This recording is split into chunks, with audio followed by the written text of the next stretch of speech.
Namaskar and very good evening, ladies and gentlemen.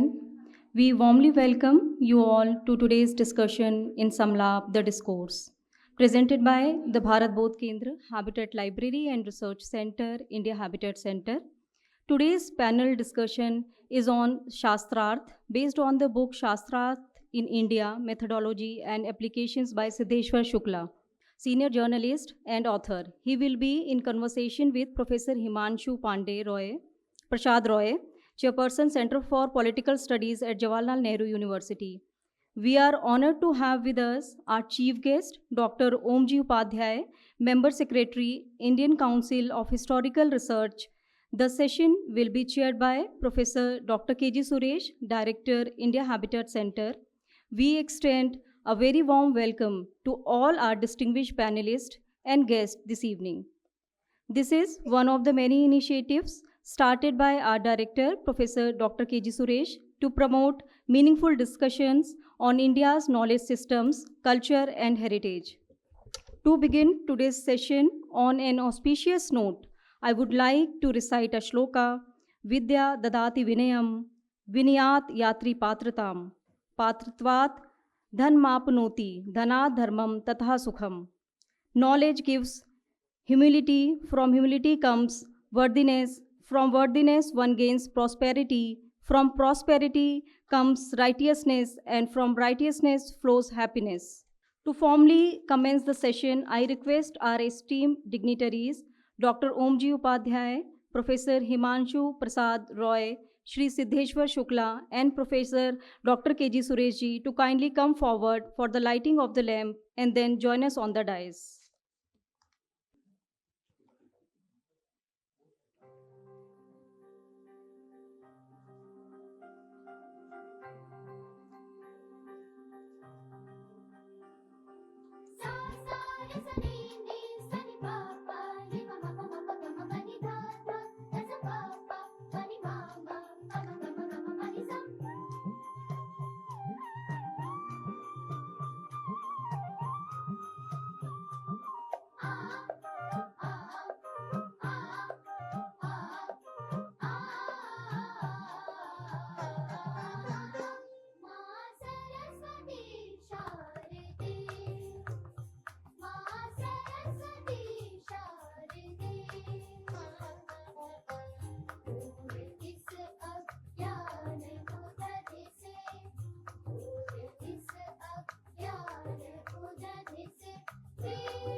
Thank you, distinguished guest, for lighting the lamp of knowledge. May I now request our director, Professor Dr. K.G. Suresh, to kindly felicitate our esteemed dignitaries by presenting them with mementos. Dr. Omji Upadhyay, Member Secretary, Indian Council of Historical Research.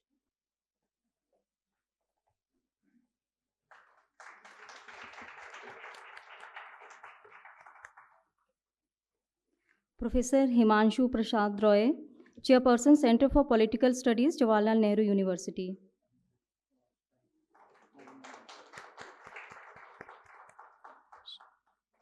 Shri Siddheshwar Shukla, Senior Journalist and Author.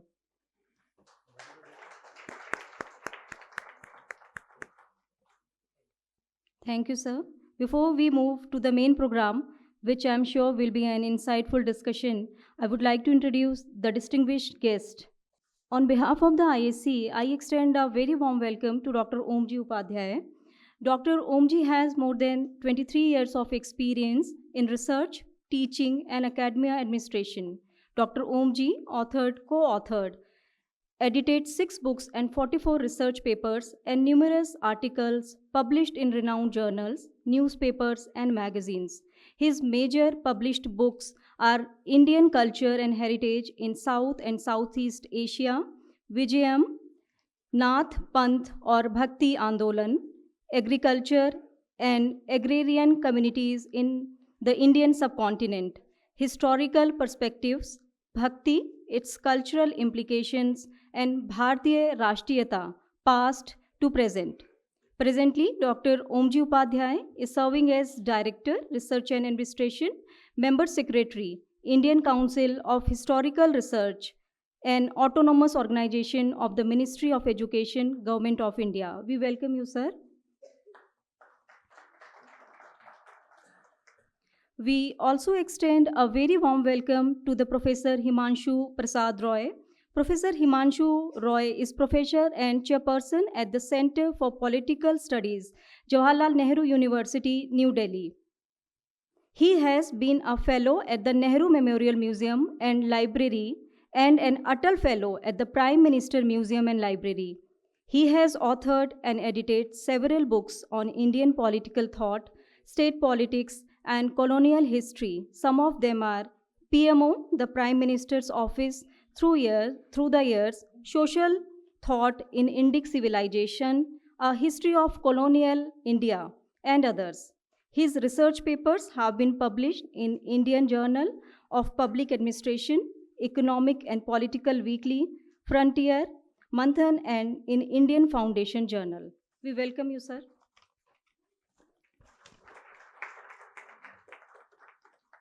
We extend a very warm welcome to Siddheshwar Shukla ji.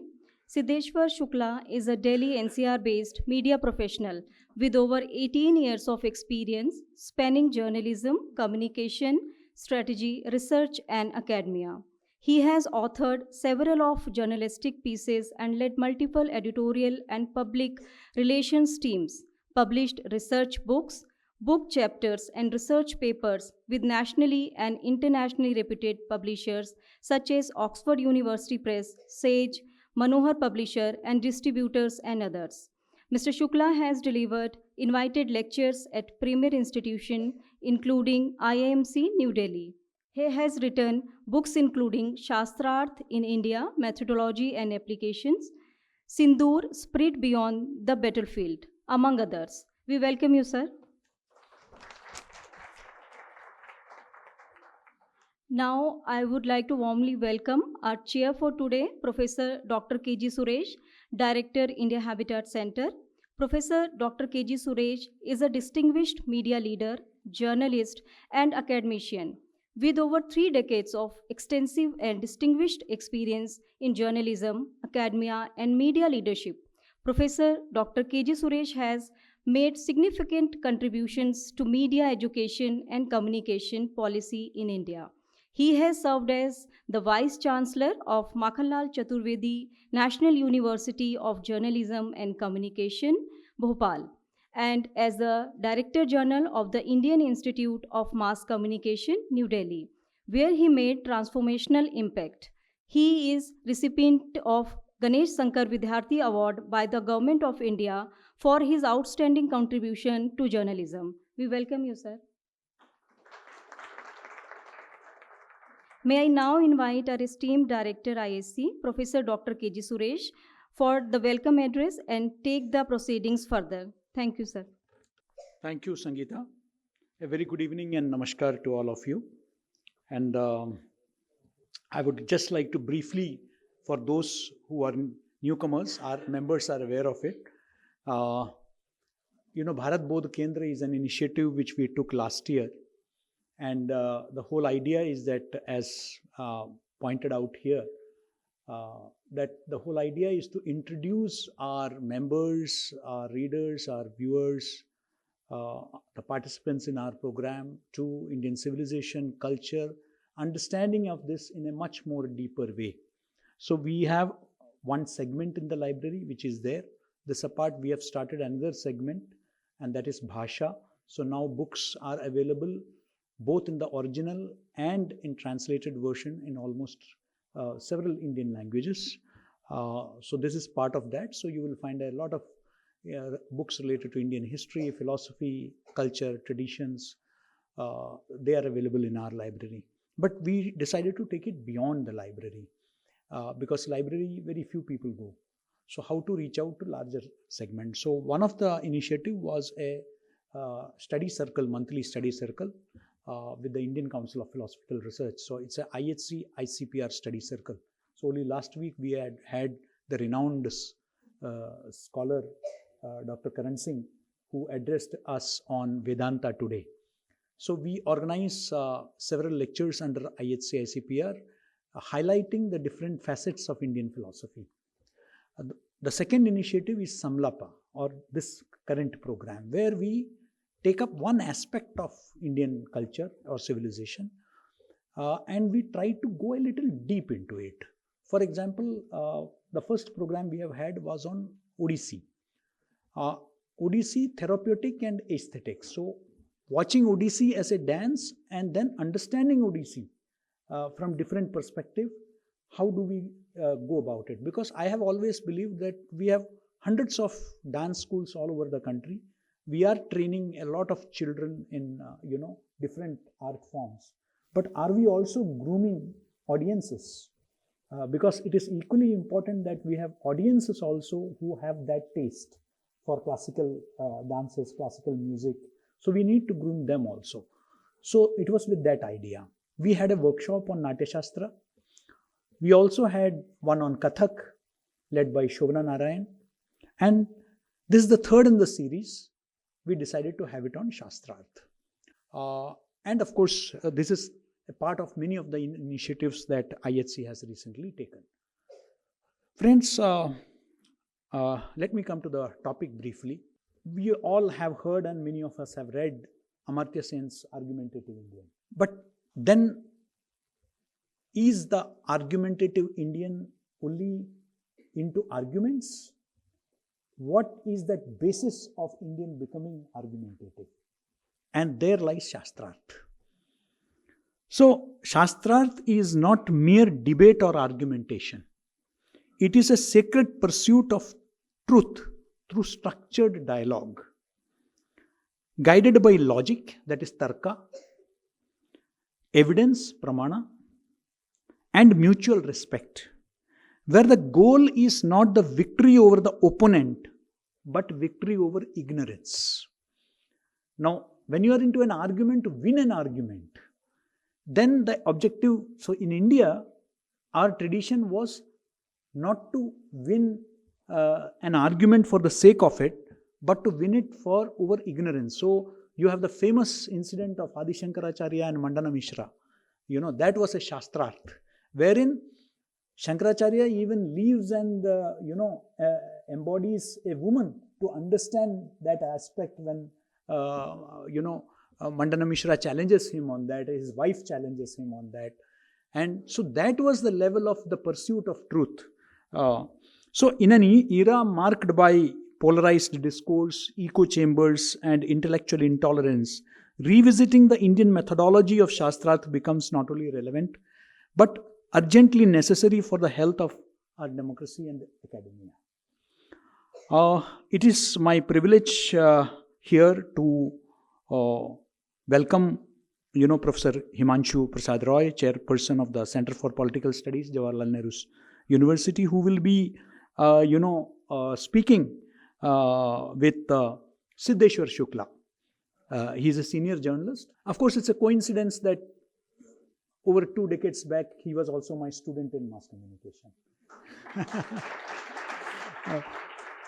But one feels really proud to have such students, And the choice of this topic was because of the importance of the topic and the kind of work he has done. It has nothing to do with his being my student. It's purely on his merit. And also we are indeed honored to have with us the chief guest, Professor Omji Upadhyay. And Omji himself is an author and known for his work both at the intellectual plane and also as member secretary of the Indian Council of Historical Research. With your permission, Omji, may I also take this opportunity to announce that, like the IHC ICPR study circle, very soon, he will of course explain the contours of it, but very soon we are going to have a regular program with the ICHR in collaboration with India Habitat Center. Very briefly, I will just talk about this book. I could only flip through the pages, but this is a research-based book, and this is an integral part of the Indian knowledge system. I myself have been an academic. I implemented it wherever I worked. And today, as part of the National Education Policy 2020, we are taking IKS to every nook and corner of the country. And Shastrarth is important even in communication studies. I'm also a member of the LOCF for Media Studies, constituted by the UGC. And Shastrarth in India, his book advances a pragmatic approach to decolonizing the Indian education system by recentering indigenous dialogue traditions of inquiry, debate, and reasoning. It integrates classical frameworks with contemporary pedagogy, fostering critical thinking, contextual understanding, and epistemic self-reliance, thereby reducing dependence on imported models and revitalizing India's intellectual heritage. I can go on about the book, but yes, he has also made a comparative analysis of Shastrarth with modern domains such as research, methodology, content analysis, critical analysis, legal process, deconstruction, etc. As also, he has also dealt with contemporary application of Shastrarth in media literacy, communication skills, countering misinformation, controlling extremism, counseling service, etc. I'm confident that today's conversation will illuminate the rich methodological framework of Shastrarth and its contemporary applications in various domains, from philosophy and politics to public policy and social harmony. Thank you so much.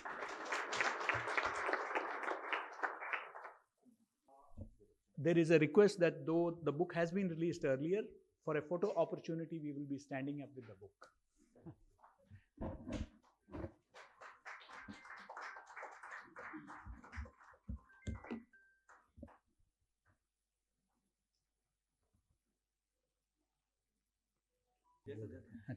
So I request Omji Upadhyay to deliver his address as the chief guest for the event.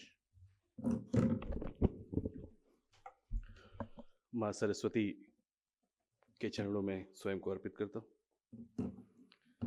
आज के इस कार्यक्रम के अध्यक्षता कर रहे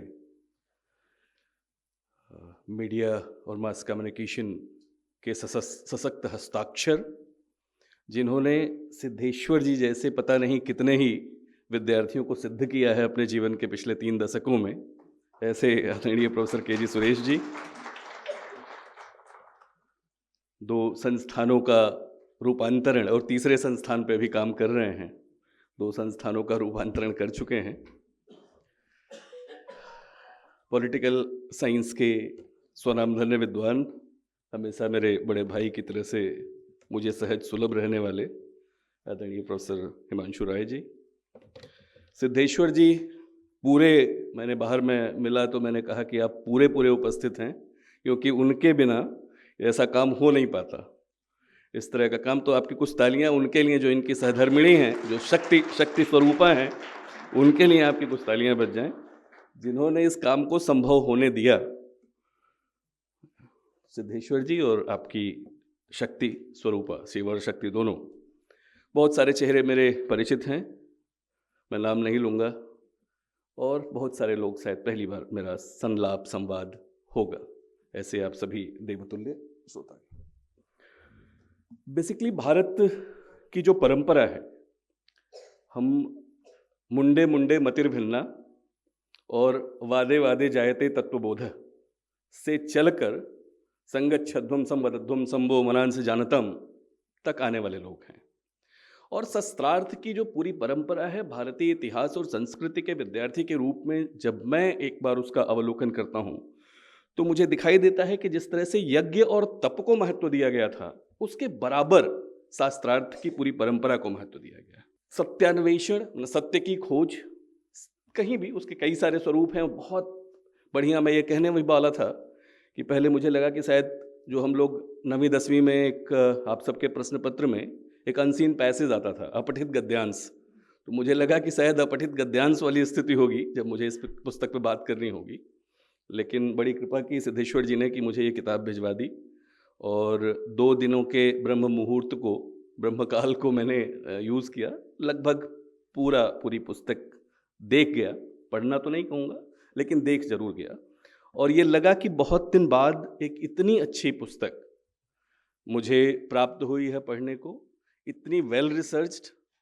एक आध और चीज़ें हैं जो अकेले मैं इनसे बात करूँगा, वो आप सबके सामने कहने से बचूंगा, लेकिन इतनी वेल रिसर्च, इतने बढ़िया तरीके से एक विषय को जिस पे काम नहीं हुआ था, एकदम जिसे हम कहते हैं रिसर्च गैप वाली स्थिति थी, उस पे इतना बढ़िया, और प्रारंभ से लेके भविष्य तक की बात एक किताब में, तो गागर में सागर भरने वाला काम किया है। इसके लिए बहुत बधाई आपको।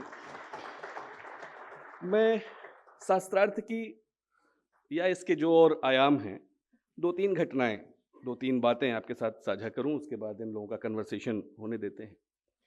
केवल कुछ आपको संकेत करते हुए, रामायण में भगवान राम, और जिसका इन्होंने संदर्भ दिया है इसमें, भगवान राम और भरत के बीच जो बातचीत है, अद्भुत बातचीत है, और धर्म को लेके जो उसमें स्थापनाएं हैं, वहां से चलिए याज्ञवल्क मैत्रेयी का संवाद, शास्त्रार्थ कह लीजिए, याज्ञवल्क और गार्गी का संवाद शास्त्रार्थ, यम नचिकेता के बीच जो बातचीत है, आचार्य शंकराचार्य और चांडाल का जो संवाद है, और शंकराचार्य और मंडन मिश्र का जो संवाद है, अष्टावक्र का जो संवाद है शास्त्रार्थ है जनक की सभा में बंदी के साथ, इसमें से बहुत सारे का, नागसेन और मिलिंद का, जिसपे मिलिंद पन्ह पूरी बनती है, मिलिंद प्रश्न बनता है, वो जो संवाद और शास्त्रार्थ है, अश्व घोष और पार्श्व का जो संवाद शास्त्रार्थ है, फ्रैंको वर्नियर और काशी के 6 पंडितों का जो शास्त्रार्थ है, काशी में तो जबरदस्त परंपरा इसकी रही है, स्वामी दयानंद के साथ जो संवाद है, जिसमें दोनों ग्रुप्स अंत में ये कहते हुए, शायद टीवी डिबेट्स, मुझे 4-5 साल से अवसर मिलता है लगभग सारे चैनल्स पे रहने का, उनके डिबेट्स में जाने का, हिस्ट्री कल्चर का कोई भी इशू होता है तो शायद इसकी शुरुआत में कई बार मजाक में कहता हूँ कि शायद दयानंद सरस्वती जी के उस संवाद से ही शायद ऐसा शुरू हुआ, दोनों ने अपने अपने विजय की घोषणा की। आमतौर पे जब हमारे यहाँ शास्त्रार्थ होता था तो उसके पीछे किसी की, जल्प की बात हम बाद में करेंगे जो विजय के उद्देश्य से होता था, थोड़ी एक घटना उस पर भी मैं आपसे चर्चा करूंगा, अन्यथा सत्यान्वेषण, ज्ञान का परीक्षण, और एक ऐसे निष्कर्ष तक पहुंचना जिससे हमारा जो पूरा नॉलेज ट्रेडिशन है वो समृद्ध होता है, ये उसका उद्देश्य हुआ करता था। याज्ञवल्क्य जब ये निर्णय सुनाते हैं कि मैं संन्यास ग्रहण कर रहा हूं, और संन्यास ग्रहण करने के इस निर्णय के साथ ही अपनी 2 पत्नियों कात्यायनी और मैत्रेयी के बीच कहते हैं कि मैं तुम्हारे बीच संपत्ति का बंटवारा कर देना चाहता हूं, बांट देना चाहता हूं। कात्यायनी को बहुत मतलब था नहीं, वो सामान्य गृहिणी थी, लेकिन मैत्रेयी जब उनसे पूछती हैं पलट के, वो कहती हैं कि अगर आप पूरी पृथ्वी की भी संपदा मुझे दे दें तो क्या मुझे अमरत्व प्राप्त होगा? वो जवाब देते हैं कि नहीं, इससे धन से तो सुख सुविधाएं खरीदी जा सकती हैं, अमृतत्व और अमरत्व तो नहीं खरीदा जा सकता। और वो पंक्ति जो बृहदारण्यक उपनिषद उल्लेख करता है, जब मैत्रेयी कहती हैं ये ना हम नामृतास्याम हम किम अहम तेन कुर्यामा, जो मुझे अमृतत्व नहीं दे सकता, अमरत्व नहीं दे सकता, ऐसी चीज का मैं करूंगी क्या? और उसके बाद जिस तरह का जो शास्त्रार्थ है, जो आत्मा और नेति नेति का पूरा, कि आत्मज्ञान से ही सब कुछ संभव होगा, ये जो स्थापना बनती है भारत की ज्ञान परंपरा में। आपको महाराजा जनक के दरबार में थोड़ी देर के लिए ले चलता हूं, जहां उनके बीच, दोनों के बीच, याज्ञवल्क और जनक के बीच एक संवाद है, और गार्गी के साथ जो संवाद है। राजा जनक चूंकि प्रश्रय देते थे, राजर्षि थे, वो विद्वानों को प्रश्रय देते थे, वो घोषणा करते हैं कि जो सबसे ज्यादा ज्ञानी सिद्ध होगा हमारे यहाँ के इस शास्त्रार्थ में, उसे सहस्त्र गायें, और गायें भी सामान्य नहीं, जिनकी सींग पे स्वर्ण मंडित होगा, सोना मंडित होगा, ऐसी गायें मैं प्रदान करूंगा। और कॉन्फिडेंस देखिए हमारे उस मनीषी का, हमारे उस मनीषा परंपरा के एक मूर्धन्य का, कि वो कॉन्फिडेंस एक बार सोचिए, वो जो ये सुनते हैं याज्ञवल्क अपने शिष्यों से कहते हैं कि गायों को ले चलने की व्यवस्था करो, फैसला पहले ही हो गया, गायों को ले चलने के लिए हाँकने की व्यवस्था करो, आश्रम अपने ले चलो। और उसके बाद जो शास्त्रार्थ हैं उसको बहुत सुंदर तरीके से, मैं अपनी किताब छोड़ दिया शायद, पेज नंबर 89 मैंने फ्लैप किया हुआ है, पेज नंबर 89 पे सिद्धेश्वर जी ने, यस पेज नंबर ठीक याद है मुझे, ये काम मुझे बहुत आता है, ये चीज़ जब मैं टीवी डिबेट्स में होता हूँ कि दूसरा प्रतिद्वंदी धराशायी हो जाता है इतने पे ही। बहुत अच्छे से इन्होंने उस पूरी घटना का जिक्र किया है, पढ़िएगा इसको जरूर आप लोग, मैं सुनाऊंगा नहीं। और जिस तरीके से वहां जब उसके बाद गार्गी के साथ संवाद है, जो अक्षर ब्रह्म के विषय में, ब्रह्मांड के रहस्यों की व्याख्या के संदर्भ में जिस गूढ़ तरीके से शास्त्रार्थ में चीजें निकल के आ रही हैं, वो अद्भुत हैं। भारत की ज्ञान परंपरा जिस पे आज हम फिर साहस कर पा रहे हैं बात करने का, वो जो निकस उसका है वो हमको दिखाई देता है वहां। शंकराचार्य की एक आध बातें मैं आपसे चर्चा करूं। जब बनारस में जा रहे थे और रास्ते में चांडाल था, उसने कहा तुम हटो। चांडाल पलट के पूछता है किसको हटने को कह रहे हो, क्या मतलब है तुम्हारा तुमसे। और वहां पे उनको जो भान होता है, कहता है कि तुम इस शरीर को कह रहे हो या आत्मा को। तो जिस देश में आज भी हम लोग मजाक में कहते हैं, अभी मैं बनारस में एक कार्यक्रम में था, मैंने कहा जिसको अपनी विद्वत्ता का बहुत घमंड हो, अभिमान हो जाए, बनारस की सड़कों पे और गलियों में निकल जाए, शाम तक कोई ना कोई ऐसा मिल जाएगा जो उसका घमंड चूर कर देगा। और कोई बहुत सजा व्यक्ति नहीं मिलेगा, वो गमछा लपेटे, ऊपर से एक गमछा डाले, कोई सामान्य व्यक्ति मिल जाएगा जो शाम तक उसका घमंड चूर कर देगा। जब वो माहेश्वर में जाते हैं, ये घटना बहुत कुछ युवा पीढ़ी में बैठी है, मैं उनके साथ बस साझा करके अपनी बात पूरी करने की ओर बढ़ूं। माहेश्वर पहुंचते हैं और मंडन मिश्र से शास्त्रार्थ करना है, वो इसी के लिए निकले थे, पूरे देश की चारिका कर रहे थे आचार्य शंकर। और उनसे जब वो पूछते हैं, किसी पनिहारिन जो पानी भर रही थी, उनसे पूछते हैं मंडन मिश्र का घर कौन सा है। वो कहती हैं कि जिस घर के बाहर पिंजरे में बंद तोते आपस में इस बात पे चर्चा कर रहे हो कि वेद स्वतः प्रमाण है या नहीं, इस बात पे चर्चा कर रहे हो कि मीमांसा क्या है, बस समझ लेना वही मंडन मिश्र का घर है। और वहां पहुंचने के बाद वो घटना शायद सबको पता होगी कि जब ये होता है कि निर्णायक कौन होगा। मैं चुनौती दे के कहता हूं कि दुनिया के इतिहास में एक पैरेलल उदाहरण मुझे दिखा दीजिए, एक पैरेलल उदाहरण बता दीजिए कि किसी स्त्री को निर्णायक की भूमिका में पूरे दुनिया के इंटेलेक्चुअल हिस्ट्री में, पूरे दुनिया के बौद्धिक इतिहास में मुझे एक कोई और पैरेलल उदाहरण बताइए कि उभय भारती को, जो उनकी धर्म पत्नी थी, उनको चुना जाता है कि आप करेंगे, और उभय भारती कहती हैं कि आप लोग बहुत सारे विषयों पे आपको बातचीत करनी है, करते रहिए, मैं निर्णय दे दूंगी। नील कमलों की माला दोनों के गले में पहना देती हैं और अपना काम करते करते करते हुए वो बीच बीच में कभी कभी उनके संवाद सुनने भी आ जाती हैं और बहुत गंभीर विषयों पे, वेदों का स्वरूप, कर्म, ज्ञान, आत्मा, ब्रह्म, मोक्ष, यज्ञ, संसार, इन सारे विषयों पे चर्चा लगातार चलती है। 48 प्रहर की चर्चा चलती है। और उसके बाद जब निर्णय की बारी आती है तो भारती कहती हैं कि आचार्य शंकर विजयी हुए, मेरे पति पराजित हुए। पूछते हैं कैसे निर्णय किया। और कहा कि मैंने नील कमलों की जो माला पहनाई थी, वो जब मैंने अपने पति को जो माला पहनाई है वो मुरझा गई, क्योंकि इस पूरी बातचीत में लगता है कि उनके हृदय में कई बार ईर्ष्या उठी, कई बार ज्वाला उठी, कई बार क्रोधित हुए। तो उनके क्रोध, उनकी ईर्ष्या, उनकी इन विकृत भावनाओं के कारण वो माला मुरझा गई है। लेकिन आचार्य शंकर पूरे समय इस शास्त्रार्थ के दौरान शांतचित्त रहे, तो उनकी माला अभी भी वैसे ही, उनके फूल, उनके गले में पड़े फूल ऐसे ही खिले हुए हैं। और उसके बाद भारत की, फिर वही भारत की शास्त्रार्थ परंपरा और ज्ञान परंपरा का ये प्रतिमान देखिए कि मंडन मिश्र जैसा व्यक्ति, जिसकी तूती बोलती थी आज की चलताऊ भाषा में मैं कहूँ तो, वो स्वीकार कर लेता है उस युवक का, उनसे काफी आयु में छोटे व्यक्ति का शिष्यत्व ग्रहण कर लेता है। सुरेश्वराचार्य, आचार्य सुरेश्वर या सुरेश्वर मिश्र नाम हो जाता है उनका। और एक बात जो मैं अपनी नई पीढ़ी, खासकर जो युवा बैठे हैं उनके साथ मैं एक बार साझा करना चाहूँगा, फिर मैं कहता हूँ कि पूरी दुनिया के इंटेलेक्चुअल हिस्ट्री में इसको एक बार कंपेयर कीजिएगा कि भारत है क्या। हमको जिसको हमारे आंख से ओझल कर दिया गया था, मैं एक दो उदाहरण दे दूंगा आपको। जब उनसे पूछते हैं सुरेश्वर कि अब तो आप जा रहे हैं, मेरे लिए कुछ काम बता दीजिए, आज की भाषा में कहूँ तो असाइनमेंट दे दीजिए, कुछ होमवर्क दे दीजिए, मैं कुछ करूँ। तो आचार्य शंकर कहते हैं कि रिव्यू करो मेरे कामों की, समीक्षा करो, मेरे कामों के बारे में लिखो, पढ़ो, बोलो कुछ, मैंने जो अब तक कहा है। और उसमें जो बात वो कहते हैं कि कहो क्या, किस किस चीज पे अपनी समीक्षा करो, कहते हैं उक्तम, जो कुछ मैंने कहा है, लिखा है, उसकी समीक्षा करो। फिर कहते हैं अनुक्तम, जो मैं नहीं कह सका, जो छूट गया मुझसे, वो बताओ। और जो अंतिम बात कहते हैं, ये अद्भुत है, फिर मैं कह रहा हूं कि this is unparalleled in the entire world's intellectual history.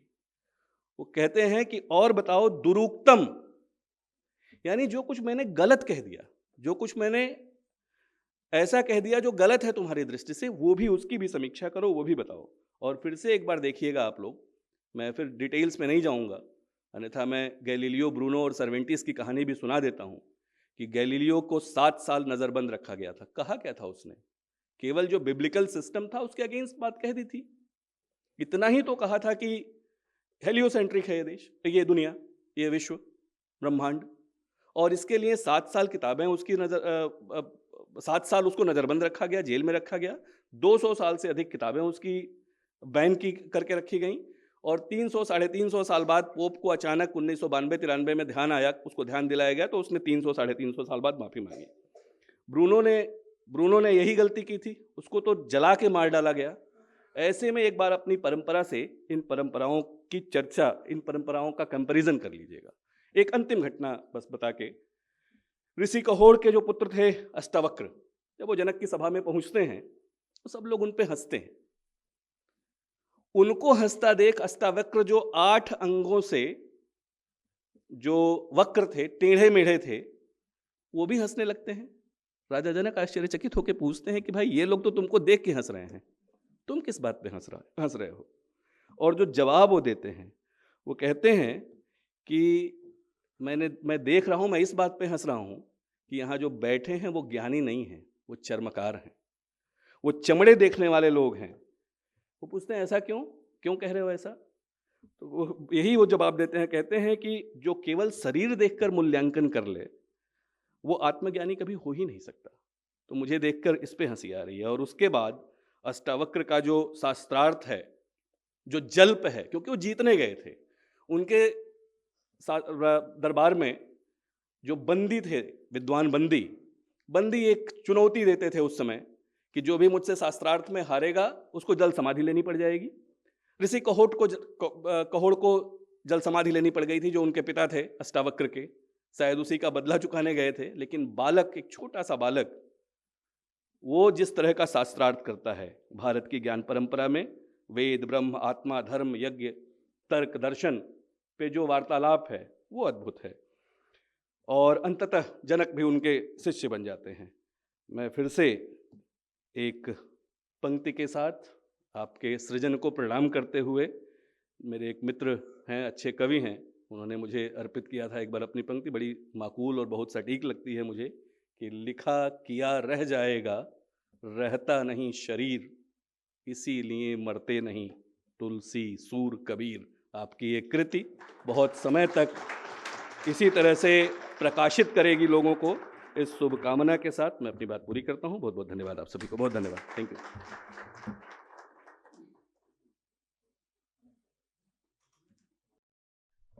Thank you for that very insightful and so many anecdotes. Very interesting. Wish we could have continued. Maybe we will have a standalone lecture by him someday. So now it's the time for the thing we have all been waiting for, a shastrarth between Himanshu ji and Siddheshwar on the nitty-gritties, the nuances of what shastrarth is all about, and also about his book. So over to Himanshu ji to take it forward.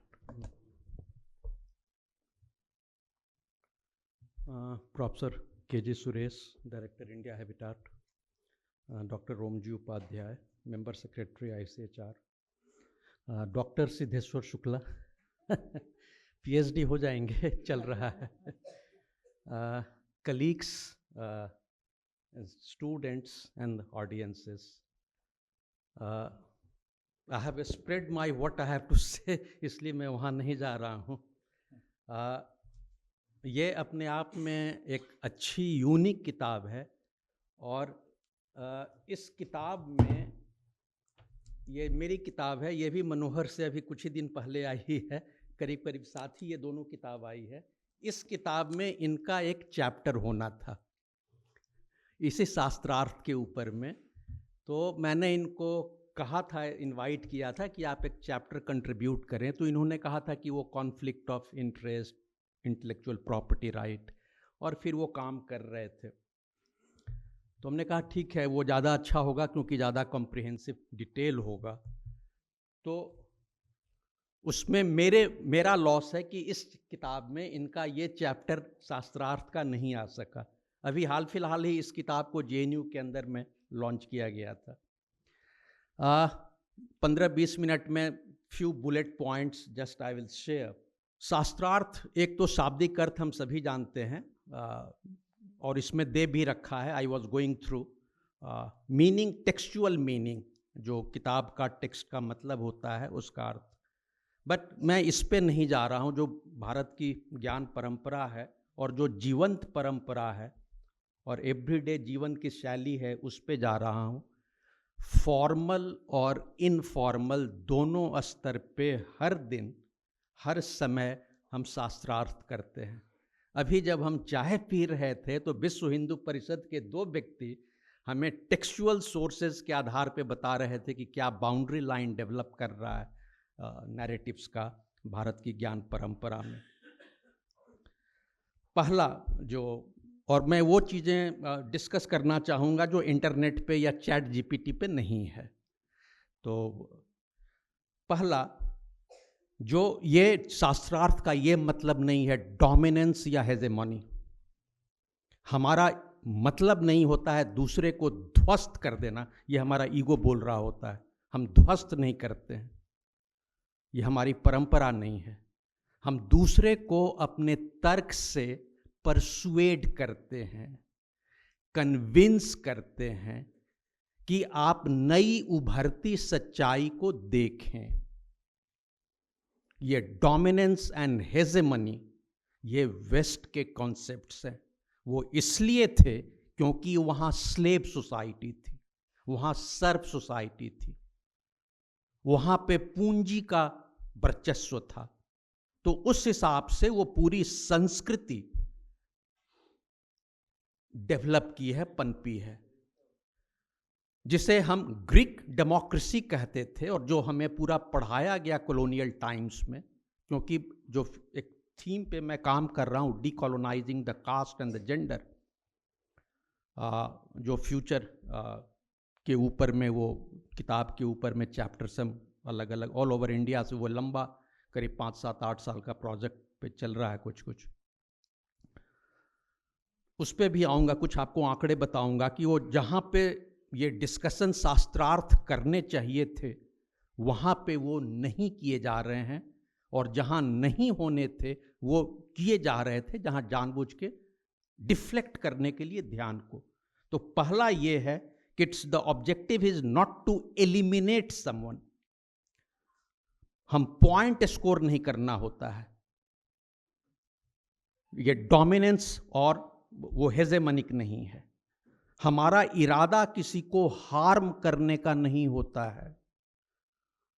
ये सनातनी हिंदू परंपरा tradition से हमारा sincere मतलब होता है, ध्यान लगा होता है कि कैसे हम अपनी बात को दूसरे के सामने मोस्ट इफेक्टिव तरीके से कम्युनिकेट करें, परसुएट करें, फैक्ट बेस्ड, लॉजिक बेस्ड उसको कन्विंस करने की कोशिश करें, जिसको हम डायलॉजिकल या डायलॉग कहते हैं।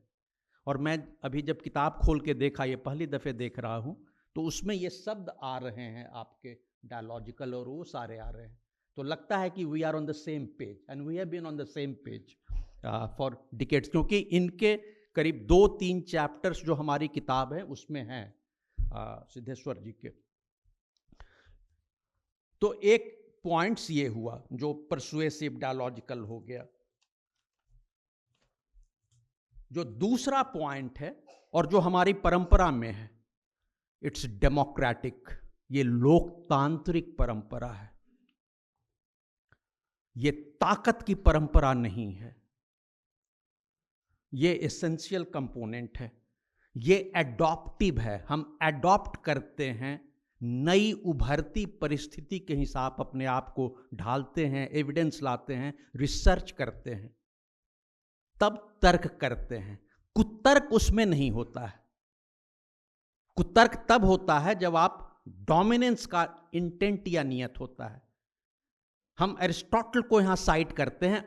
अरिस्टोटल बहुत जगह कुतर्क कर रहा है क्योंकि उसका ऑब्जेक्टिव है स्लेव्स को डोमिनेट करना। कुल मिला के ग्रीक सोसाइटी में, एथेंस में, एथेनियन डेमोक्रेसी की जो बात हो रही थी, उसमें मात्र 48,000 नागरिक थे जिनको वोट डालने का अधिकार था। ये मेरा डाटा नहीं है, ये फ्रेडरिक एंगल्स का डेटा है, जो किताब आपको मिल जाएगी, origin of family, private property and state. उसके डेटा में साइट कर रहा हूं। दूसरा 45,000 का डेटा ऑल्टेकर साइट कर रहे हैं 1948 में। महिलाओं को वोट डालने का अधिकार नहीं था, स्लेव्स को तो नहीं था, तो 3/4 आबादी को वोट डालने का अधिकार नहीं था, और फिर भी मदर ऑफ डेमोक्रेसी थे वो। और जो मदर ऑफ डेमोक्रेसी था उसका इतिहास ही इन लोगों ने खत्म कर दिया था। मैं आपको एक थोड़ा सा छोटा सा आंकड़ा दे देता हूं। ये 2-3 जगह मैंने अभी हाल फिलहाल के दिनों में बोला है, तो जो सम ऑफ माय कलीग्स या स्टूडेंट्स यहाँ बैठे होंगे उनको बोर लगेगा, लेकिन फिर भी वाइडर ऑडियंस के लिए दे देता हूँ, क्योंकि ये नैरेटिव में बिल्डअप करना एविडेंस के आधार पे, ये कॉलोनियल डॉक्यूमेंट्स में साइट कर रहा हूँ।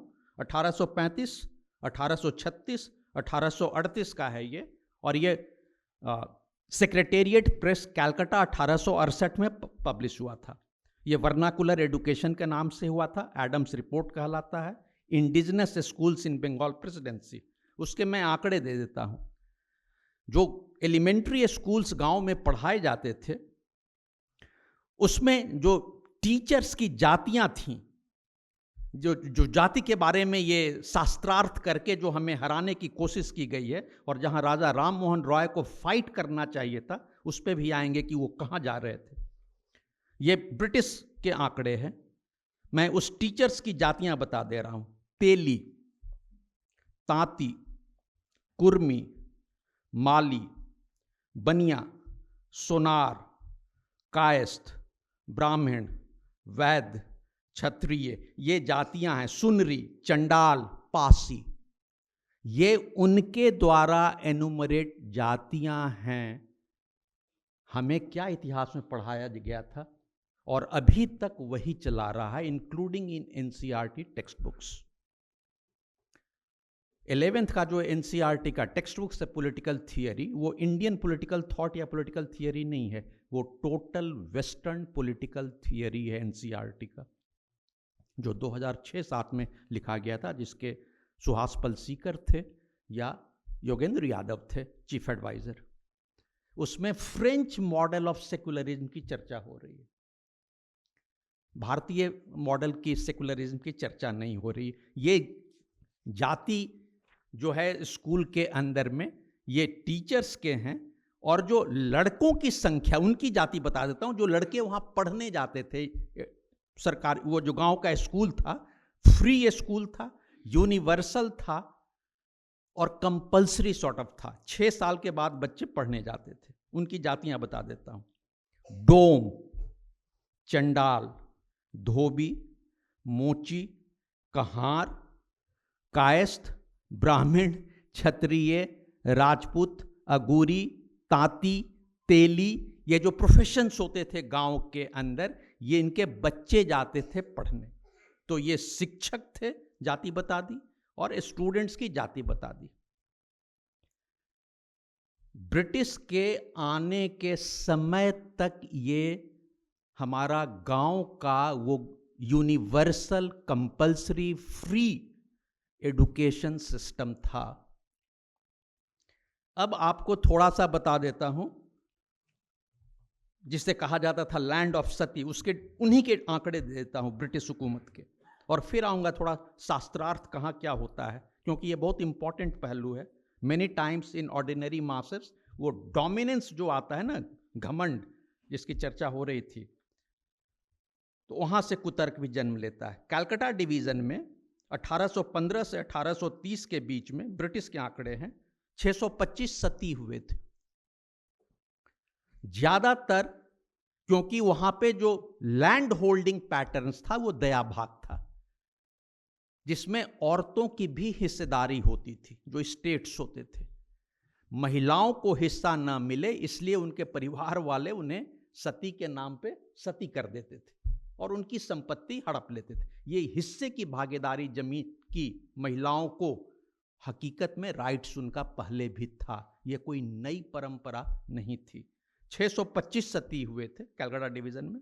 बनारस डिवीजन में 125 हुए थे। मद्रास प्रेसिडेंसी में 2 हुए थे। बॉम्बे प्रेसिडेंसी में 5 हुए थे और पंजाब में 1855 के पास जब आंकड़े लिए गए थे तो 2 हुए थे। हमें क्या पढ़ाया गया था? अब आते हैं जो राजा राम मोहन रॉय को शास्त्रार्थ करना चाहिए था, जिसे हम सोशल रिफॉर्म्स के नाम पे पूरा हिस्टोरियोग्राफी बना हुआ है, और जो कलीग्स हैं वो इस बात का क्लासरूम्स के अंदर जब जाएं तो ध्यान रखें कि क्या करना चाहिए। उन्होंने पूरा एक नैरेटिव शुरू किया 1815-16 के बाद से सोशल रिफॉर्म्स का। उस पूरे एजेंडा पे 2 था, जाति व्यवस्था के खिलाफ और सती प्रथा के खिलाफ। आंकड़े क्या बता रहे हैं? जो शास्त्रार्थ होना चाहिए था वो ब्रिटिश कॉलोनियल स्टेट से होना चाहिए था कि तुम हमारे धरती संपदा को लूट रहे हो और सारी जो यहां के रिसोर्सेज हैं वो तुम इंग्लैंड भेज रहे हो। It's time you quit. इस बात पे शास्त्रार्थ होना चाहिए था। शास्त्रार्थ वो क्या कर रहे थे और किससे कर रहे थे हम सभी को पता है। वो यहां पे कर रहे थे जो फॉल्स था। You are creating a false imaginary evil, जो था ही नहीं। तो जहां शास्त्रार्थ होनी चाहिए उसके बजाय आप in order to deflect the attention the colonial state के साथ मिलके उसका पर्पस सर्व कर रहे हैं, and you become the father of the renaissance. हम ये पढ़ा रहे हैं बच्चों को बचपन से, पीढ़ी दर पीढ़ी पढ़ाते आ रहे हैं। 100 साल में ऑन एन एवरेज 4 से 5 पीढ़ियां होती हैं। बंगाल सूबा के अंदर 190 साल शासन किया, रफली 8 से 10 पीढ़ियां हुई। द ट्रेजिक पार्ट इज कि 47 के बाद से लेके अभी तक हम वही पढ़ा रहे हैं। This is most tragic part even in independent India. मैं आपको उन्हीं के आंकड़े कोट कर देता हूं ब्रिटिश के। ये रिपोर्ट है उनका पार्लियामेंट के अंदर से, और बाद में ये आ रहा है from the letter from the court of directors to the governor general in council of Bengal dated 3 June 1814, 1814 का। ये सोशल रिफॉर्म्स बंगाल में 1816-18 से शुरू हो रहा है। ये पढ़ देता हूं क्या वो कह रहे हैं, वही क्या कह रहे हैं। Every Hindu village which has retained its old form, I am assured that the children generally are able to read, write and cipher.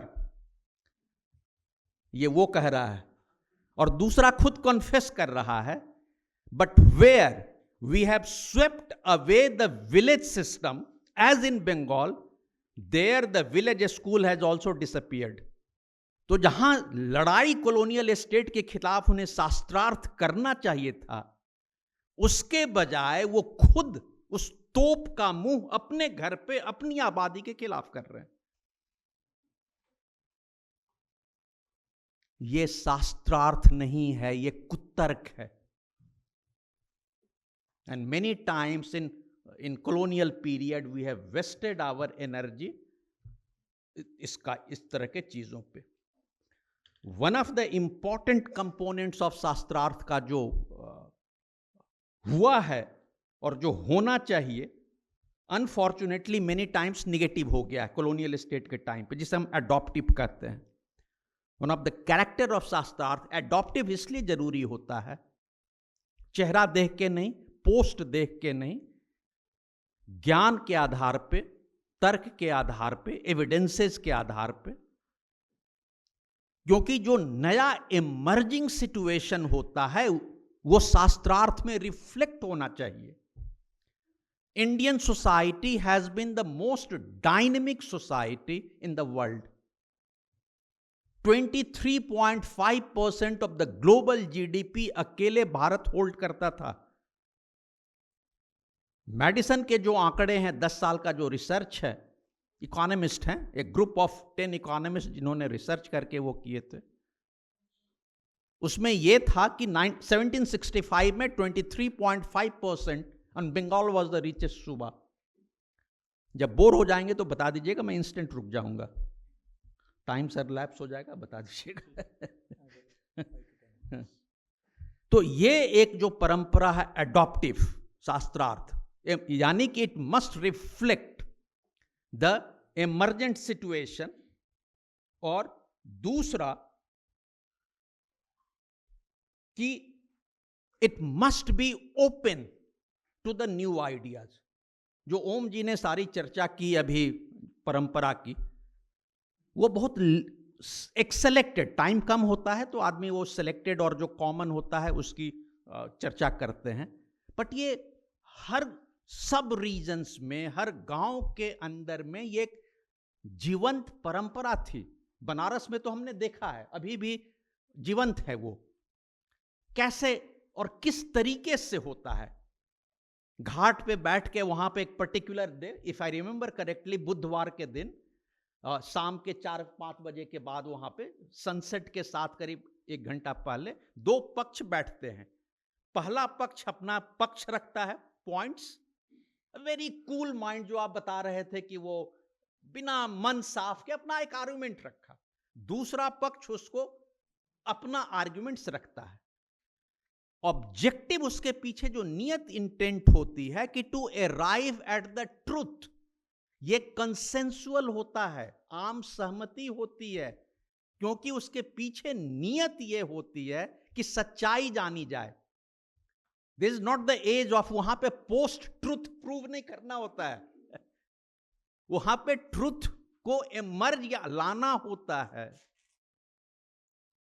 तो ये शास्त्रार्थ की परंपरा रही है। Before he gives me the slip, I stop here. Thank you very much. Thank you so much for that very insightful, conversation, Professor. He has dealt at length on the kind of narratives that have been, over the last few centuries. In fact, he went on to Sati, caste system, and those narratives continue even today. I still remember during the corona, somewhere, some people, for the sake of some, television news coverage, did a Corona Devi worship. Few people, handful of people. और New York times ने उसको ऐसे highlight किया जैसे हिंदुस्तान में सारे के सारे जो है वो कोरोना देवी की पूजा कर रहे हैं, इस तरीके से प्रस्तुत किया गया। And at a time when our scientist were working day and night to produce among the fastest developed vaccines in the world, ऐसे समय में किस तरीके का narrative. And of course Professor Omji has already dealt with our tradition, जहाँ आदि शंकराचार्य और मंडन मिश्र से लेकर यम और नचिकेता और वो सारा एक शास्त्रार्थ की परंपरा रही है, उस पर बात की। अब मैं शास्त्रार्थ पर जिन्होंने किताब लिखी है और जहाँ से हमारी ये सारी चर्चा एक तरह से started the trigger for this discussion, तो सिद्धेश्वर शुक्ल to throw light on both Shastrarth, his perspective of that, and about your book. And then you have about 10 minutes. Then we will throw it open for questions.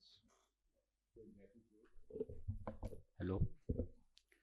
At the outset, I express my sincere gratitude to my guru, Professor K.G. Suresh ji, for giving me the opportunity to speak on this occasion. I welcome Dr. Omji Upadhyay ji to grace this occasion as chief guest, and my friend and elder brother, Professor Himanshu Prasad Roy, with whom I engage in Shastrarth on several issues since last over a decade, sometimes on phone and sometimes in his office. And I welcome all of you who came here despite the bad weather. I can see Professor R.R. Patil from Jamia Millia Islamia. Almost all the universities, people from almost all the universities in Delhi are here. Dr. Vishnu Mohan Das with his team from Delhi University. Professor Prasad from IGNOU. Professor Ritu from Guru Gobind Singh University. Sunil ji from VIPS. And lawyers of Supreme Court, High Court and Ghaziabad Court, my friends, engineers, doctors, and people from different states also. So I see mini India present in this small auditorium. Friends, my experience with Shastrarth is slightly different. I did not read in the book first. I first experienced it. I hail from a village where Shastrarth was a tradition. When I was a small schoolboy, I used to go there to see the Shastrarth. In those days, marriage was 3-day event. And the second day was known as Badahar. And in the mid of the day, there used to be event Shishtachar. And the Shishtachar used to start with Shastrarth between Var Paksha and Vadhu Paksha. And the topics were various. Shastrarth is not limited to spiritual thing only. However, the spirituality is one of the component of Shastrarth. It includes everything. Shastra, whenever we generally, and during my research also, so whenever I ask any scholar about Shastrarth, they focus it on spirituality. But through my experience since my childhood, my great-grandfather, Pandit Surya Narayan Shukla, he was a professor in Government Sanskrit College of British period, now Dr. Sampuran Sanskrit University. So my grandfather used to tell me his story, how he went to one Shastrarth and defeated one scholar, and another scholar came, he defeated him. So I was raised in that atmosphere. So when I got opportunity to research and invited Makhala Chaturvedi University invited a proposal for fellowship, then I chose this topic. And the reason was that as a student of mass communication, what we read is generally imported communication theory and communication model. Most of the thinkers, most of the model proposers, they are research scholars, they are from Western countries. So my thought was, when our country has such a rich heritage of dialogue and discussion, why don't we have our own communication model, our own communication theory? This quest went into research project, and finally I not only went into libraries, but I went to Kashi, stayed there for 2 weeks, went to Pune, talked to professors of media communication, and scholars also. I devoted equally time in library and interacting with professors and academicians and professionals of media studies. So this is the book there, and the book is divided into 4 parts. The first part deals with 2 chapters, that is technical framework. So what is Shastra? Shastra in Rig Veda means discipline. It's not any religious text only. And earlier, when Calcutta University was formed in 1857, they used the term subject, not discipline. Almost all the other universities formed after Calcutta universities are on the same pattern, except a few like Sampuran Sanskrit University and Lal Bahadur Shastri University here. Almost all other universities are on pattern of Calcutta University, where Sanskrit is congested in a single department. But when we were in these 2 universities, some more may be there, so you will find that entire university on different disciplines. So Shastra from the beginning is a discipline. And scholars in Kashi define Shastra as Shasate Aneni iti evam Shastram. Whatever governs us is Shastra. So Shastra is And then Shastrarth is the process through which we reach the true meaning. From communication perspective, we can say when the communication is in most simple form, we define an exchange of message between sender and receiver. Shastra is the message, the discipline. Maybe a statement, maybe a book, maybe entire course, anything. So from that perspective, I have tried to present it as a non-religious, we can say it includes religion also, it includes its spirituality, but it includes everything. Every message you can discuss, debate, and there is technical framework. Before, it was about 2500 years old, Medhatithi Gautam first wrote the book Nyaya Sutra, and in which he has given that what are the technical frameworks, 16 categories he formed, and how you should reach the truth, how discussion should happen in which way. And sir has mentioned that the Shastrarth between Adi Shankar and Pandit Mandan Mishra and his wife Ubhya Bharti was chairperson at that Shastrarth, and just by flowers she identified who is winner. So Shastra should be in such a friendly manner that even no type of anger should be there, and that entire process is in 10th mandal of 71 Sukta of Rig Veda. And I read out that Saktimyu Tyutna Punanto Yasya Dhira Mansa Vachamakrit Atra Sakhaya Sakhyani Jante Bhadraisham Lakshmi Nihitatvasi.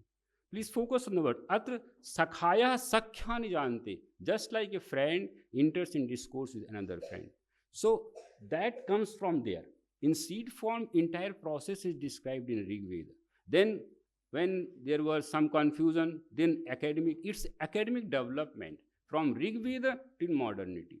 Then Medhatithi Gautam writes Nyaya Sutra, Vatsyayan, then Nyaya Bhashya, then other scholars come, and finally Sastral Vichar Paddhati by Pandit Raj Radeshwar Shastri Dravid in Kashi to modernity. Then Buddhist scholars are there, Jain scholars are there, they have contributed. So all the technicalities, what is the importance of Shastra, what is ethics, what types of Shastra from the perspective of modern communication. If you think in yourself, it's intrapersonal communication, then we interact, interpersonal communication, group communication like we are doing here, and if you print it, the discourse and publish, then mass communication. The Shastra has all the aspects from the perspective of communication and from the research methodology also. So in second part is Shastra through ages, in which I have described various Shastra, both how the process of Shastra developed academically, Purva Paksha, Pratipaksha, and how both should engage in conversation, what Chanakya contributed and other scholars contributed till the modern days. So it is in part 2, and it's of 4 chapters. Entire 12 chapters are there. In methodology of Shastrarth, generally it is in Sanskrit it is slightly complex, so students don't go there much. So for the sake of communication and other subject students, I have divided those 16 categories into 4 parts. First is composing infallible arguments. The categories when you make your argument, how infallible argument you can compose. Second is identifying fallacies, how to identify fallacies in others' arguments or how to identify fallacies in Purpaksha. And then models of Shastrarth. Samvad, Vad, Jal, Vitanda, 4 models of Shastrarth and ascertainment needed. People often ask that what is Shastrarth and what is not. I have given my book one example of cricket. Some children are playing on Sunday on the street. There is no stump, just they marked one electric pole or on wall they marked and they start playing. What do you call that? If it is not cricket, what it is it? And if you compare it with one international cricket tournament, so it is entirely different. The essence of Shastrarth is, I have through discussions and through research found out ascertainment is Nirodaya is essence of Shastrarth. If after discussion you reach an ascertainment, then you are doing Shastrarth, and if you do not reach at ascertainment, then it may be something else. Okay. So about models of Shastrarth, 4 models as I told. Samvada, very high model. When two scholars engage in Shastrarth in friendly manner, they don't use any type of chal, jati, etc. So it is Samvad. Vad is slightly below. Just the teachers engage in classroom, students question, and teacher also answers them. Teacher may say that I will answer the question some in the next class, etc. So there is some if any fallacy is there, hetwabhas is there, then student can identify. Then there is a provision that if hetwabhas is identified, then teacher should stop speaking. So slightly lower vada. Jalp is the argumentation for winning the argument, and vitanda is what we generally see on televisions. They don't present what they want to say, just go on criticizing. So when any person does not present his view, his proposition, and just criticizes others, then it is vitanda. So in brief, these are things I have explained in such a manner. Then given the examples, sir have in detail, Upadhyay sir has given you the Shastrarth on those subjects. I will not go detail into that. And the fourth part is, and one Shastrarth on, as I told you, it's not limited to spiritual subjects only. I will tell only one case. In British government 1911 census, they proposed that untouchables will be categorized into a different category apart from Hindus. So they proposed category Hindu and untouchables. And Pandits of Kashi identified this trick that their intention is to motivate missionaries to convert untouchable into Christianity. There was Shastrarth in Kashi Nagari Pracharani Sabha library, and the ascertainment was that untouchables are as much Hindu as Savarna. And this ascertainment was communicated to district collector through a representation, and the government had to drop the idea of dividing the Hindu society. So this was the power of Shastrarth on social issues also. I have given some more social issues, and Shastrarth outside India. There was Shastrarth in 1927 in Nairobi, Kenya. Though on spiritual issues, it was between Ari Samaj Temple and Sanatan Dharm Sabha. There were some allegations, counter allegations. It was sorted out there. So I found it in Bhandarkar library, one book, Shastrarth Panchak. I went there. So I have mentioned in the book. And the last part is future of Shastrarth. That is what the future of Shastrarth should be. So there have been several efforts told me that Shastrarths are organized there. Different in universities in Kashi, Varanasi also. But one thing I want to mention, in 2024, Christ University, Bangalore, they organized debate between law students, a debate competition, and named it Shastrarth. There are other things, I'm mentioning it because it's of different ideological university. And there is also Shastrarth associations in Kashi, Nagpur Shastrarth Samiti, they are organized there. And the thrust of this book is, and my intention to write the book is, the methodology of Shastrarth, what I explained earlier, should be implemented across disciplines in universities. If we do in research, we do content analysis. Shastrarth provides a very good framework. I think so far the Western scholars have not been able to provide any technical framework for content analysis. Generally, students do, PhD scholars do under the guidance of their supervisor. But it provides a technical framework for content analysis, discourse analysis also. Then if we can implement in media literacy. Today, it's a big problem.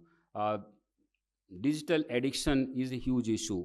Trap, women crime is different types of issues in society. So we can develop framework to counter these, because most of the things are on mind games.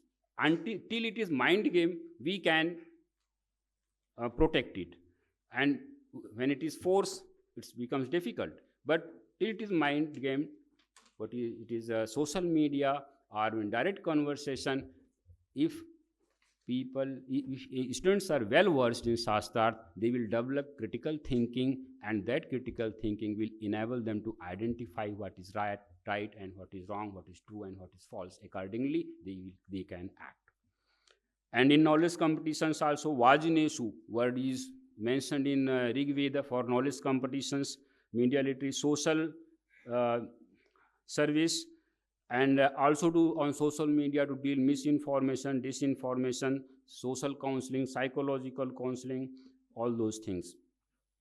And also in quantitative analysis, when you do derive message from data analysis, then Shastra will be helpful. And just like Yoga Day, we started celebrating since 2014. So I can say yoga is for healthy body and healthy mind, but Shastrarth is for healthy thought. In last words, Shastrarth is intellectual yogasan. Thank you very much. Thank you so much for that insight, not only about Shastrartha, but also about the book. I'm sure that particularly the educators who are present here would certainly get this book for their libraries and ensure that students of all stream, not just media, not just humanities, but all stream actually peruse this book. On that note, let me open the floor for questions. So, yes, sir. First you, then Dinesh ji. First of all, I would like to congratulate the author for timely publication of this kind of work. My view is that this methodology of argumentation need to be used across the disciplines. It should not be confined to the spiritual or religious texts, although foundationally, historically, it has been started from there. Very contemporary issues like state versus market, modernization versus westernization, such issues need to be taken for the application of this research methodology. I have written 2 volumes book on research methodology, and I have introduced this method as a chapter. I am again working on it, a handbook of research methodology for the practitioners. So how to use in the contemporary context, contemporary problems, because there are various rigorous quantitative techniques, because my subject discipline belong to economics where quantitative methods are used.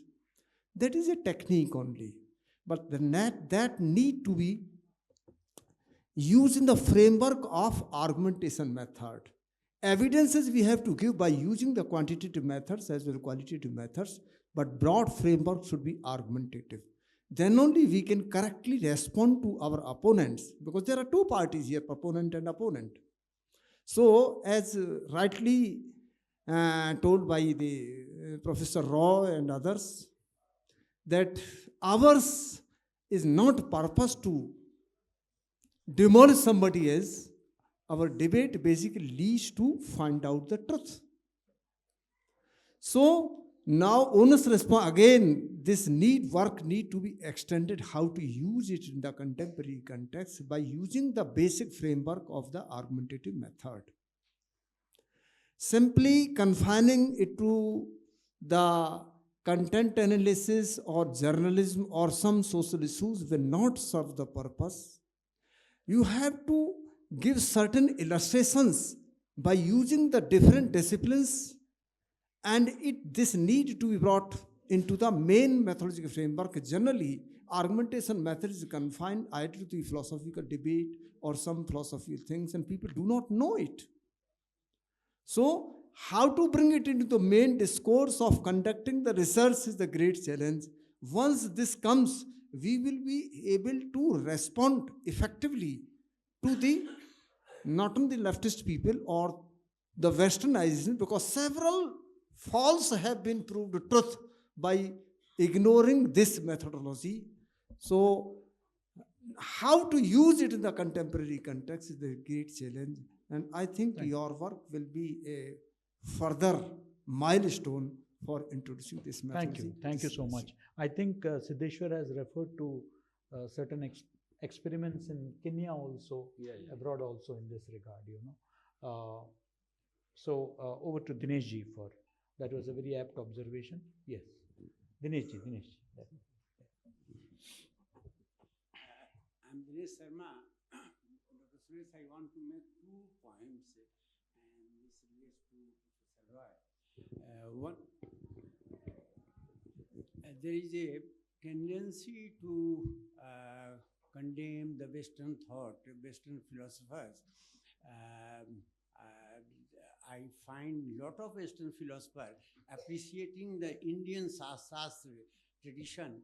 Even Bertrand Russell, one of the greatest philosophers, he has quoted one example of Indian Shastra, how the earth is just not standing on anything. So we should not criticize the Western thing for no reason. My second point is about Professor Roy has said about Ram Mohan Roy's taking issue on Sati Pratha and evolution of that. I think it was a great contribution of Ram Mohan Roy. This was the, whatever the number, it could be 500 or something, but Sati Pratha was one of the worst things for Indian civilization, Indian culture. So I think he did the great thing, and we cannot say undermine the contribution of that great man of Indian Renaissance. This is what I wanted to say.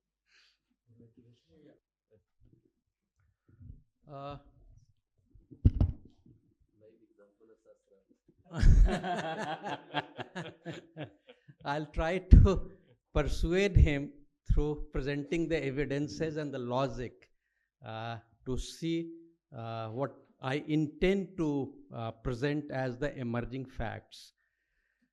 British ज़माने में बहुत सारे तथ्य हमें नहीं पता होते थे, सप्रेस किए गए थे। 1950s 60s तक में भी बहुत सारे तथ्य हमें नहीं पता होते थे। अभी पिछले 10 15 20 सालों में धीरे धीरे बहुत सारे नए तथ्य पता चल रहे हैं। तो जब नए फैक्ट्स पता चल रहे हैं तो उस नए फैक्ट्स के साथ आप समाज की इतिहास की व्याख्या करेंगे, और करनी चाहिए। हर पीढ़ी करती है, हर पीढ़ी अपने हिसाब से इतिहास की व्याख्या करती है, शब्दों के चयन बदल जाते हैं। नया शब्द है ये डिस्कोर्स। ये 80 के दशक में ये डिस्कोर्स नहीं होता था, नैरेटिव शब्द नहीं चलते थे 80 के डिस्कोर्स में, 80 के दशक में। ये बहुत ऐसे शब्दों का चलन जो आया है, ये 90 के दशक के बाद से धीरे धीरे आया है। तो ये सारी चीज़ें बदलती हैं। 2-3 प्रॉब्लम है जब मैं साइट करता हूँ, और इसीलिए साइट करता हूँ। आपको एक बता दूँ, 1853 के बाद से मार्क्स के जो काम थे भारत के ऊपर में, ऑन कॉलोनियलिज्म में उनका कंपाइल्ड वर्क आया हुआ है, और इंडिया एक सेपरेट किताब है। उसमें वो भारत के बारे में लिख रहे हैं, Karl Marx, unchanging India, vegetative, semi barbaric, semi civilised. आप कहते हैं कंडेम नहीं करना चाहिए इसको। जो उनके बारे में अच्छा है उसकी तारीफ होनी चाहिए। वही मार्क्स ने 1857 के बारे में भारत की क्रांति की तारीफ की है as a national reflex. Disraeli जब लीडर ऑफ अपोजिशन था ब्रिटिश पार्लियामेंट में, उन्होंने इसको कहा था नेशनल रिफ्लेक्स। ब्रिटिश ने क्या कहा था? Sepoy mutiny. दोनों में फर्क है। क्रांति ये कह रहे हैं राष्ट्रीय क्रांति, नेशनल रिफ्लेक्स ये कह रहा है सिपॉय म्यूटनी। तो जहां पे मार्क्स गलत हैं उसकी आलोचना, जहां पे सही हैं उसकी तारीफ, क्योंकि हमें अपना समाज पहले देखना है। हमें रूस के हिसाब से कम्युनिस्ट पार्टी हम नहीं है कि हम अपनी पॉलिसी बनाएंगे। वेस्ट के बारे में भारत में क्या लिखा गया था, हम उसकी आंख बंद करके न आलोचना करेंगे न तारीफ करेंगे। हमें अपना, मेरा दिमाग है, हम सबों का अपना दिमाग है, उस हिसाब से हम उसकी हमें समझ आती है। उन्होंने 1784 में ऑर्गेनाइज तरीके से एशियाटिक सोसाइटी बना के हमारे इतिहास को तोड़ने की कोशिश की थी। अच्छा है कि आपने सवाल ये पूछ दिया, ये टाइम के चक्कर में जो छूट गया था मैं आपको पढ़ के बता देता हूँ, ठीक है। ये 1731 का लेटर है, मैं टाइटल पढ़ देता हूं, operation of inoculation of the small pox as performed in Bengal. और उस समय जो हिंदी का शब्द है वो टीका है, आज भी हम यूज करते हैं टीकाकरण। हमारे बारे में क्या कहा था इन लोगों ने। दूसरा जो है, एक और पढ़ देता हूं, जब मोदी जी ने ये बात कही थी तो सारे लोग हंस रहे थे, यहां के जो वेस्टर्नाइज एंग्लिसाइज विद्वान हैं। बॉम्बे, जनवरी 8, 1794, putting on noses on those who have lost them an extraordinary one. यहां के ललाट से स्किन निकाल के नोज बना रहे थे। ब्रिटिश सिपाही का कौन कर रहा था? पुणे में, जिसे हम माली कह के उसको छाड़ देते हैं, वो माली कौन था? सर्जन था, भारत की परंपरा के हिसाब से। इसलिए टाइम इनका हो रहा है तो इनको 8:30 बजे जाना है, नहीं तो हम बाहर में बैठ के डिस्कशन कर सकते हैं। Sir, can we have the discussions later on if you permit? Because you want to add something? एक लाइन बता दीजिए। नहीं प्लीज। नहीं बड़े नहीं, ये सही में दो चीज़ें। एक तो थॉमस मुनरो की रिपोर्ट, जिसके भी, और एडम्स रिपोर्ट की जिसकी चर्चा करते हैं। सर 2016 के पहले, 16 में आई से 15 में आई, 15 में पब्लिश किया है। उसके पहले ब्रिटिश आर्काइव से लाके उसको पब्लिश किया। We were completely unaware about that, it was in British archives. वो लेके आए और पब्लिश किया, तब हमें ये रिपोर्ट मिली, हमारे पास नहीं थी। तो बहुत सारे ऐसे फैक्ट होते हैं, आपकी बात एकदम ठीक है कि बिना कारण बहुत कुछ वहाँ से बेहतर है, जिसको हमें स्वीकार करना चाहिए, लेना भी चाहिए। आज की डेट में भी हम बहुत सारी चीज़ें, हम तो उस धारा के लोग हैं कि आनो भद्रा क्रतो यंतु विश्वतः, let the noble thoughts come from each side, every side. तो जहाँ से अच्छा मिले ले लेना चाहिए, अकारण किसी की निंदा करने की ज़रूरत है नहीं। लेकिन ये हमारे यहाँ की बहुत स्वस्थ परंपरा रही है, और बहुत सारे जो नए फैक्ट्स इधर आ रहे हैं उसके आधार पे नई कहानियाँ, नए नरेशंस तो बनेंगे, उसको भी स्वीकार करना चाहिए। उसको भी हमें एंगस मेडिसन का काम नहीं आया होता तो इतने अथॉरिटेटिव तरीके से हम जो बात कह रहे हैं कि वर्ल्ड की, आप उसने पहली शताब्दी से शुरू करके 1765 तक की बात की है, 2000 तक की बात की है, और 1765 तक 1/3 से लेके 33% से लेके 25%, 23.5% के बीच हमारा पूरा वर्ल्ड इकोनॉमी में योगदान था। ये एंगस मेडिसन से पहले हम अथॉरिटेटिवली नहीं कह पा रहे थे। बहुत सारी ऐसी बातें जो अब हम कर पा रहे हैं, वो इसलिए कि नए रिसर्चेज हमारे सामने हैं। एक बात जो कहीं बस 30 सेकंड में वो बात मैं कह दूं, टीवी वालों ने इतना सिखा दिया है मुझे, जो कहानी है वो बहुत ज़बरदस्त है, जिसकी बात इन्होंने शुरू की। करण थापर का लेख उठा के देख लीजिए 2014 का, ऐसे बहुत सारे, शेखर गुप्ता का लेख उठा के देख लीजिए। उन्होंने कहा अरे किसी देश के प्रधानमंत्री को ऐसी बात नहीं करनी चाहिए। जब प्रधानमंत्री जी ने कहा कि साहब भारत जनक है प्लास्टिक सर्जरी का, 1794 में सर कलकत्ता गजट में पब्लिश है, उसके पहले 1794 से पहले, और 1794 में, अब तो ये आर्काइव्स पे है, उस पे इंटरनेट आर्काइव्स पे मिल जाएगा, लंदन से एक जेंटलमैन मैगजीन निकलती है, जेंटलमैन उस समय निकलती थी, उस पे पब्लिश्ड है। और पूरी प्रक्रिया जिसकी बात ये कर रहे हैं, एंग्लो मैसूर वार में 4 मराठा सैनिकों को और 1 तेलुगु सैनिक को पकड़ के जो टीपू सुल्तान की सेना ने उनकी नाक काट दिया, नाक काट के वापस भेज दिया। उनका जो वो ब्रिटिश सेना के सैनिक थे, ब्रिटिश कमांडर ने जब देखा, एक आदमी उसको मिला उसी दौरान जिसके नाक पे निशान था पुणे में, उसने पूछा ये क्या है। उसने बताया कि साहब गांव में चारित्रिक दोष के कारण, एक गलती के कारण पंचायत ने सजा दे दी थी और मेरी नाक काट दी गई थी। पूछा ठीक कैसे हुआ? उसने बताया फला वैद्य ने ठीक किया। उस वैद्य के पास ले जाया गया। थॉमस क्रूसो और जेम्स फिंडले, ये 2 ब्रिटिश डॉक्टर्स थे जिनकी प्रेजेंस में वो सारा ऑपरेशन हुआ। और किताबें सुश्रुत संहिता, जो किताबें सुश्रुत बन के उसके 1100 साल बाद अरब वर्ल्ड से होते हुए ब्रांका फैमिली तक पहुंची थी इटली में, और वहां से वेस्टर्न वर्ल्ड में गई थी पूरी, उसके आधार पे वो पूरा ऑपरेशन था। तो इस बात को, भारत की जो ये ज्ञान परंपरा है, इसको आज स्वीकार किए जाने की जरूरत है। थैंक यू थैंक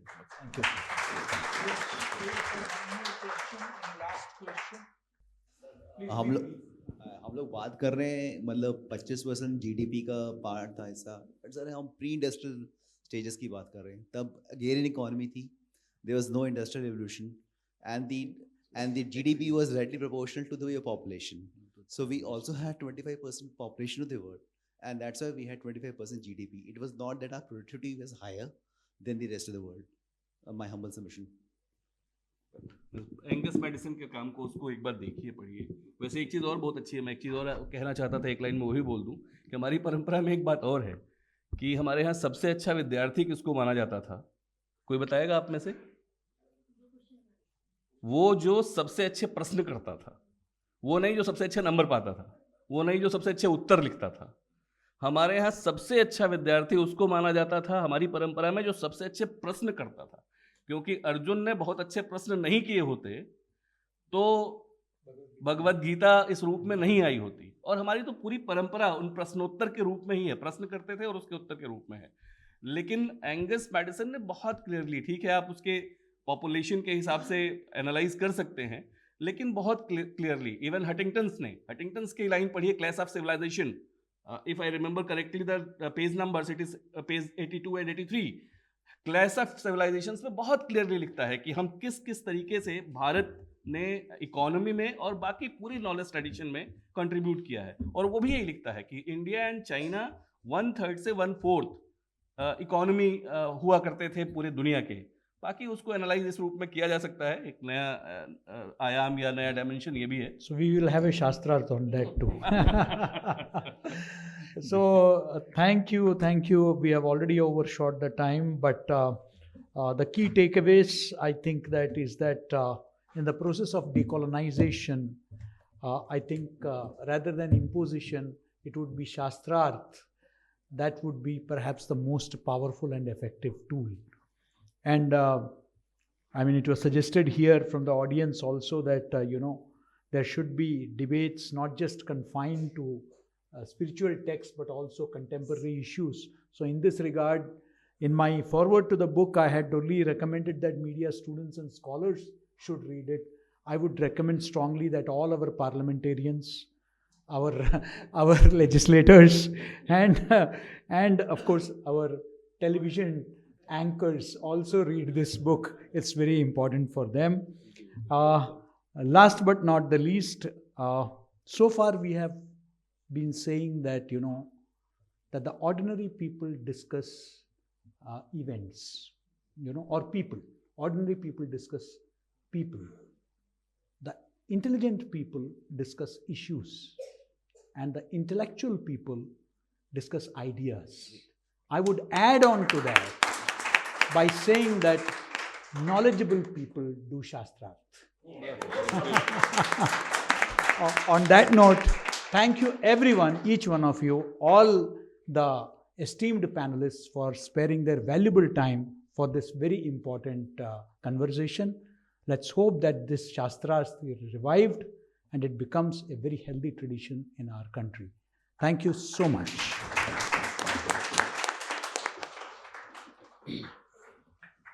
फिर से आपको